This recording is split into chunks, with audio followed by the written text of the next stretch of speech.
আসসালামু আলাইকুম, আমি আহমেদ জাবির ঢাকা বিশ্ববিদ্যালয়ের ডিপার্টমেন্ট অফ জাপানি স্টাডিজ থেকে বোথ ব্যাচেলার্স এবং মাস্টার্স পাস করেছি। তো জেএলপিটি এবং নেট নিয়ে অনেকের প্রশ্ন থাকে। তো জেএলপিটি পুরো হচ্ছে জাপানিজ ল্যাঙ্গুয়েজ প্রফিসিয়েন্সি টেস্ট এবং নেট টেস্ট, এই দুটোই হচ্ছে আপনার জাপানি ভাষা দক্ষতার একটি পরীক্ষা হয়ে থাকে। জাপানিজ ভাষা দেখা যায় যে এই দুটার ক্ষেত্রে 5টা লেভেলে পরীক্ষা হয়ে থাকে। N5টা হচ্ছে একদম বিগিনারদের জন্য, যেটা একদম সহজ।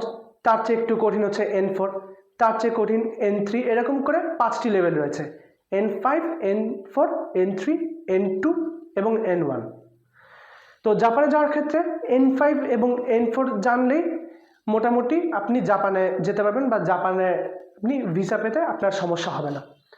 অনেকে জেএলপিটিটাই সবচেয়ে বেশি প্রেফার করে। তো দুটি পরীক্ষার ক্ষেত্রে আপনার সিলেবাস সেম থাকে। তো প্রথমে হচ্ছে ভোকাবুলারি, এটার জন্য আপনি পাবেন 20 মিনিট। ভোকাবুলারিতে আপনার কাঞ্জি রিডিং, অর্থাৎ কাঞ্জি থেকে হিরাগানায় কনভার্ট করা। অর্থোগ্রাফি ঠিক তার উল্টো, হিরাগানা থেকে কাঞ্জিতে কনভার্ট করা। অর্থাৎ আপনার এখানে অবজেক্টিভের মতো করে সিস্টেম থাকবে, 4টি অপশন থাকবে। আপনাকে প্রশ্ন করা হবে যে কোনো একটা কাঞ্জি দেওয়া হবে, সেই কাঞ্জিটা এটা হিরাগানার মিনিংটা কি, অথবা এটা হিরাগানা কি, সেটা হচ্ছে আপনাকে বৃত্ত ভরাট করতে হবে। সেম কেস অর্থোগ্রাফি ক্ষেত্রে উল্টা করে হিরাগানা দেওয়া থাকবে, সেটা সঠিক কাঞ্জি কোনটা সেটা আপনার বৃত্ত ভরাট করতে হবে। অনেক ক্ষেত্রে অর্থোগ্রাফিতে হিরাগানার কাটাকানা ফর্মটা সম্পর্কেও জানতে চায়। এরপরে কনটেক্সচুয়াল ইউসেজ, এটা সাধারণত দেখা যায় যে কোন শব্দটা হচ্ছে আপনি ইউজ করবেন, সাধারণত এটা ফিল ইন দ্য গ্যাপসের মতো হয়ে থাকে। এরপরে প্যারাফ্রেসেস, প্যারাফ্রেসেস হচ্ছে একটা সেন্টেন্স থাকবে, তারপরে 4টা অপশন থাকবে, ওই সেন্টেন্সের সিমিলার সেন্টেন্স অর্থাৎ সমার্থক যে সেন্টেন্সটা সেটাকে আপনার চুজ করতে হবে। এরপরে আসে গ্রামার এবং রিডিং। এখান থেকে প্রশ্ন সবচেয়ে বেশি হয়, যে কারণে সময় কিন্তু বেশি, 40 মিনিট। তো প্রথমটা সেটা হচ্ছে সেন্টেন্সিয়াল গ্রামার, অর্থাৎ এখানে আপনার গ্রামার প্র্যাকটিসটা হবে বা গ্রামারটা ফোকাস করা হবে কিন্তু সেন্টেন্সের উপর ভিত্তি করে। মনে করুন আপনাকে একটা সেন্টেন্স দেওয়া হলো, সেই সেন্টেন্সের উপর ভিত্তি করে যে কোনো একটা গ্রামাটিক্যাল চয়েস, যেমন এই জায়গাটাতে কোন পার্টিকেলটা বসতে পারে, অথবা এই জায়গাটাতে আপনার কোন শব্দটা ইউজ হতে পারে, কোন ভার্বটা এখানে ইউজ হতে পারে, কোন অ্যাডজেক্টিভ ইউজ হতে পারে, এইগুলো হচ্ছে সেন্টেন্সিয়াল গ্রামারের ক্ষেত্রে ইউজ করা হয়ে থাকে। এরপরে আসছে সেন্টেন্স কম্পোজিশন। এখানে হচ্ছে সাধারণত একদম পুরো ফিল ইন দ্য গ্যাপসের মতো। আপনার ফিল ইন দ্য গ্যাপস থাকবে, একটা ব্ল্যাঙ্ক থাকবে, অপশন দেখে আপনার চুজ করতে হবে কোনটা সঠিক। এরপর আসে টেক্সট গ্রামার। এটা হচ্ছে সাধারণত দেখা যায় যে একটা টেক্সটের মতো করে আপনাকে দিয়ে দিবে, আপনার সেই টেক্সট থেকে এটাকে কোন গ্রামাটিক্যাল প্যাটার্নটা সঠিক সেটা হচ্ছে আপনার এখানে চুজ করতে হবে।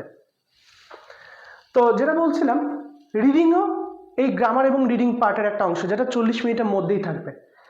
তো সাধারণত শর্ট প্যাসেজ থাকবে, মিড সাইজ প্যাসেজ থাকবে এবং ইনফরমেশন রিট্রাইভাল থাকবে। সাধারণত এই সকল প্যাসেজের ক্ষেত্রে হচ্ছে আপনাকে কোশ্চেন অ্যান্সার আস্ক করা হবে। আপনাকে যেই কোশ্চেনটা থাকবে ওই কোশ্চেনের সঠিক অ্যান্সারটা আপনার অপশন থেকে চুজ করে নিতে হবে। এরপর আপনার 30 মিনিট থাকছে লিসেনিংয়ের জন্য, যেটা মেইনলি প্রথমটা হচ্ছে টাস্ক বেসড। দেখা যায় যে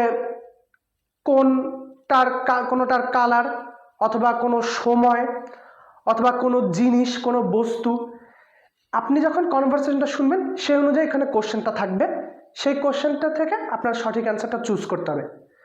যেমন মনে করুন আমি কোনো কনভারসেশনে বলছি যে আমার কালো ব্যাগটা চাই, আপনারা শুনলেন, প্রশ্নে আপনার থাকবে যে এখানে ব্যাগের কালার বলা হয়েছে কোনটা, সেখান থেকে আপনি সঠিক উত্তরটা চুজ করলেন যে কালো কালার ব্যাগের কথা বলা হয়েছে।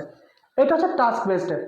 পয়েন্ট কম্প্রিহেনশনে যেটা দেখা যায় সেটা হচ্ছে অনেক বড় এখানে সাধারণত একটা ছবি থাকে এবং এই ছবির ভিত্তিতে হচ্ছে আপনার কোশ্চেনে থাকে, ছবিটা আপনার থাকবে প্রশ্নে, আপনি ওই ছবির ভিত্তিতে লিসেনিংটা শুনবেন, শুনে নিচে কতগুলো কোশ্চেন থাকবে, ওই কোশ্চেনগুলোর অ্যান্সার আপনি দিবেন।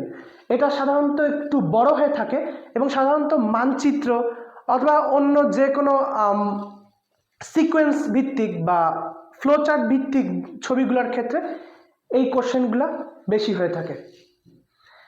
এরপরে এখানে আসছে আর্ট অ্যান্ড এক্সপ্রেশনস। এটা হচ্ছে নর্মাল এক্সপ্রেশনস, যেটা আপনাকে আমি ইন্ট্রোডাকশনে দেখানো হবে, ওহায়ো গোজাইমাস, সুমিমাসেন, এইগুলোর ক্ষেত্রে দেখা যায় যে কোশ্চেনগুলো করা হয়ে থাকে। সাধারণত এই ধরনের কোশ্চেনগুলো, এই ধরনের লিসনিং কোশ্চেনগুলো খুব সহজেই পারা সম্ভব যদি আপনি এগুলো খুব ভালো মতো শুনতে পারেন। এরপরে কুইক রেসপন্স, এটা হচ্ছে একদম র্যাপিড ফায়ারের মতো। আপনি যে লিসনিংটা শুনতেছেন সেটার ভিত্তিতে একদম কতগুলো সহজ কোশ্চেন থাকবে এবং সেটার সঠিক উত্তর আপনার চুজ করতে হবে।